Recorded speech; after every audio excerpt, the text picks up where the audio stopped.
Hi kids, Standard 1 Hindi textbook. Take out of your books. Page number 43. रचनात्मक कार्य. चलिए इसमें आपको कुछ करना है. क्या करना है वो देखते हैं. व्यंजनों में अलग अलग मात्राओं के जुड़ने से अर्थ बदल जाता है. आया समझ में?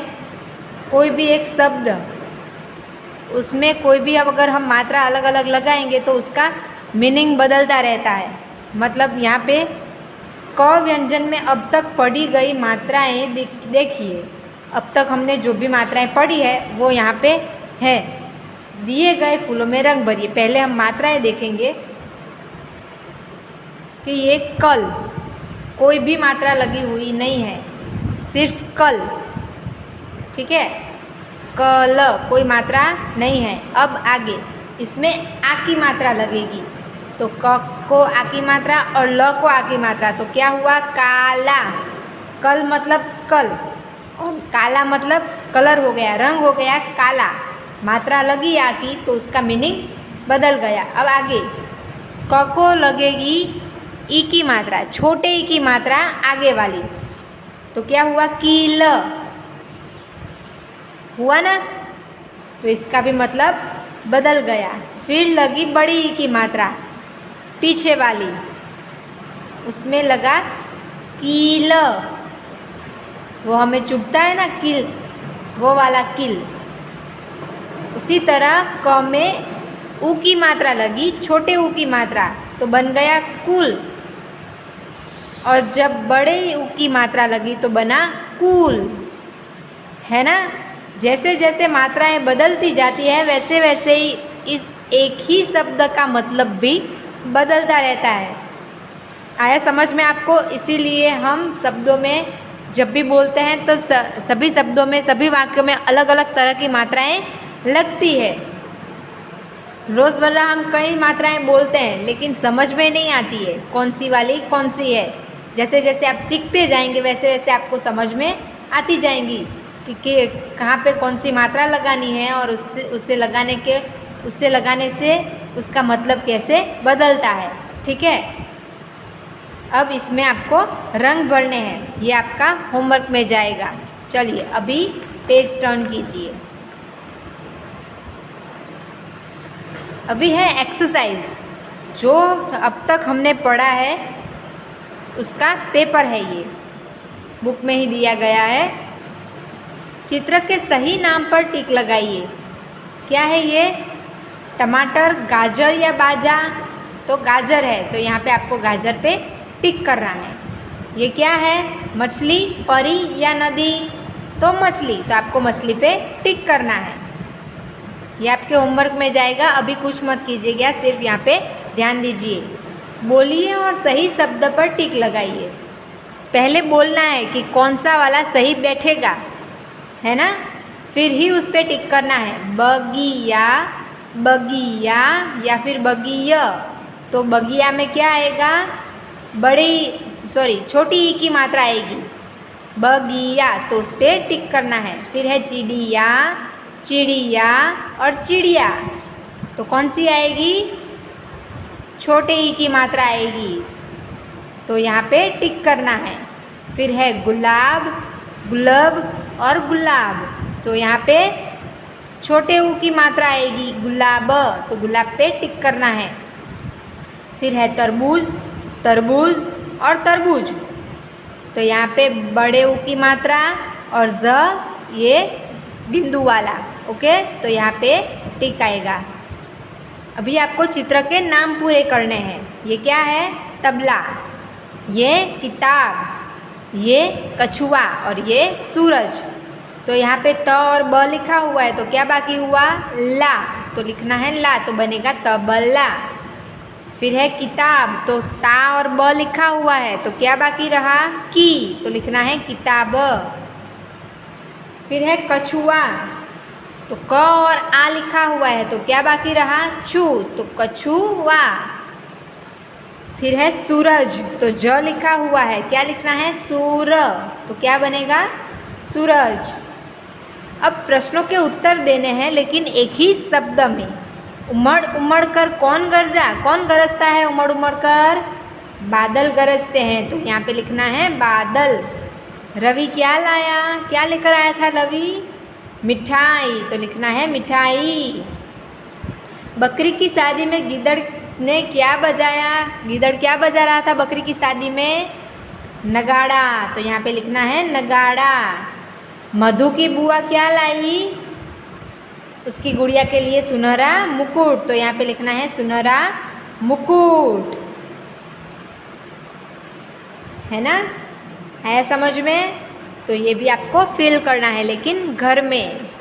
अभी आगे खेले खेल, आप खेलते हैं ना, खेल खेलते हैं अलग अलग, घर में अलग प्रकार के खेल होते हैं। बाहर अगर गार्डन में या फिर मैदान में खेलने जाओगे तो वहाँ पे अलग अलग खेल होते हैं। वैसे ही ये सब खेल रहे हैं। कौन कौन है यहाँ पर? 2 लड़के हैं और एक लड़की है छोटी हुई, छोटे बच्चे हैं तीनों। गुब्बारे टंगे हुए हैं यहाँ पे, जिराफ का खिलौना है, गाड़ी है, नाव है, सांता क्लॉज बैठे हुए हैं, यहाँ पे गुड़िया है, स्टार्स चिपके हुए हैं, यहाँ पे एक खिलौना है। ये बच्ची हाथ में खिलौना लेकर बैठी हुई है, टेडी बियर गुड़िया लेके बैठी हुई है ना। फिर ये रिंग वाला खिलौना है, इसमें सभी रिंग डाल के पिरोनी होती है। फिर ये काउंट वाला है, यहाँ पे दूसरी गुड़िया बैठी हुई है, यहाँ पे इंजन है, यहाँ पे गेंद है, पेंसिल पड़ी हुई है। सब बच्चे खेल रहे हैं, आपस में मिलके सबको खेलना चाहिए। अगर ये तीनों लड़ेंगे तो कोई खेल पाएगा? नहीं खेल पाएगा। तो साथ में बैठकर खेलना होता है। सब बच्चे अलग अलग खेल खेलते हैं, कुछ लुका छुपी खेलते हैं, कुछ दौड़ पकड़ खेलते हैं, कुछ बैठे बैठे खेलते हैं। बच्चियाँ होती है तो वो घर घर खेलती है, कोई सब्ज़ी बनाएगी, कोई रोटी बनाएगी, ऐसे सब खेलते हैं, है ना। अलग अलग खेल होते हैं, लंगड़ी, क्रिकेट, जिसको जिसमें ज़्यादा रुचि होती है सब बच्चे उसी प्रकार से अलग अलग खेल खेलते हैं, है ना। चलिए नेक्स्ट पेज। ये है इंद्रधनुष के रंग। कैसे होते हैं इंद्रधनुष के रंग? अलग अलग 7 रंग का बनता है इंद्रधनुष, है ना।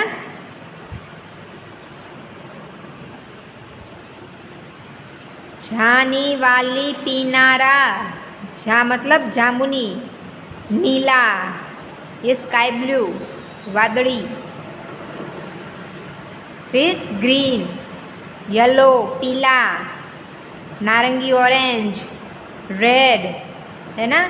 ऐसे कलर आपको इस तरह से यहाँ पे पूरे फिल करने हैं। ओके, ये बनेगा इंद्रधनुष। कब खिलता है इंद्रधनुष?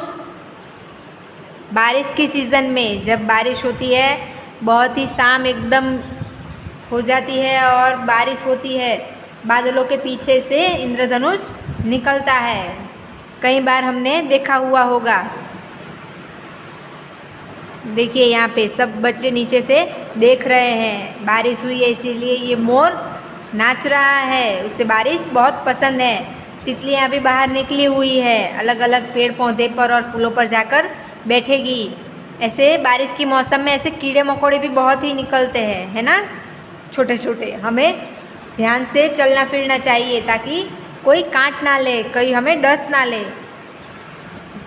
मौसम खिला हुआ है तो चिड़िया भी उड़ रही है, मौसम का मज़ा ले रही है।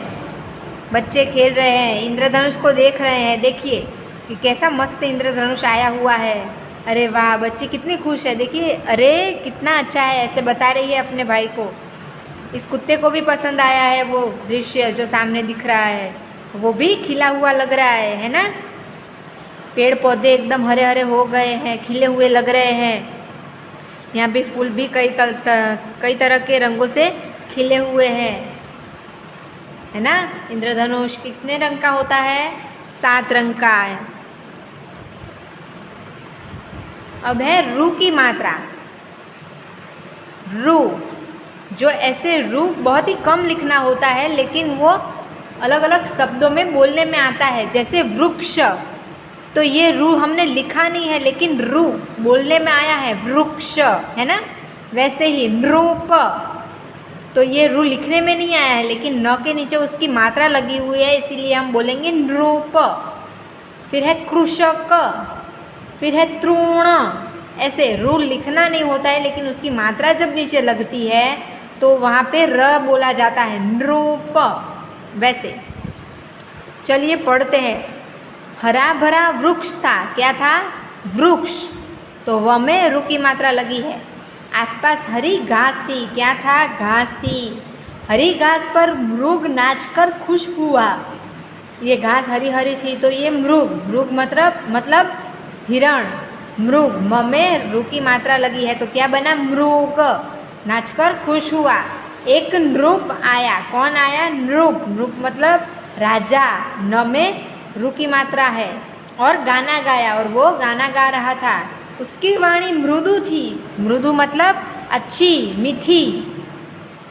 कैसी थी उसकी वाणी, मृदु, म में क्या लगा, मृ की मात्रा, रू की मात्रा, तो क्या बना, मृदु। पूरा वन झूम उठा। अब चित्र देखकर उसके दूसरे नाम लिखने हैं। जैसे ये क्या है, हिरन, तो यहाँ पे लिखा है हिरन, तो हिरन को हम दूसरा क्या बुलाएंगे, मृग। यहाँ पे आया ना मृग, वो मृग, वो यहाँ पे हम लिखेंगे मृग। फिर राजा, क्या है ये, राजा, राजा को और क्या बोलेंगे, नृप। यहाँ पे आया नृप, वैसा नृप यहाँ पे लिखेंगे।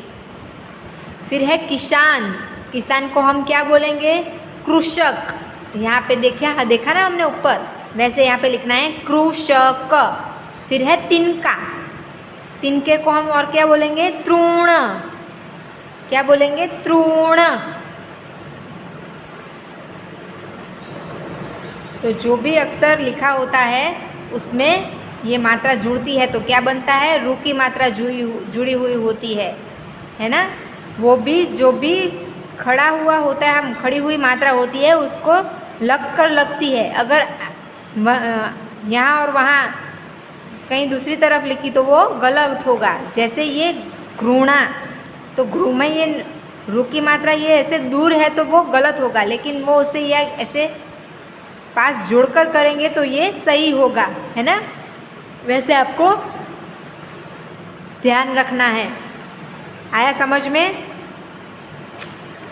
आज क्या सीखा, रू की मात्रा। तो आपका होमवर्क क्या हो गया, ये अभ्यास पत्र जो हमने पढ़ा वो आपको फिल करना है।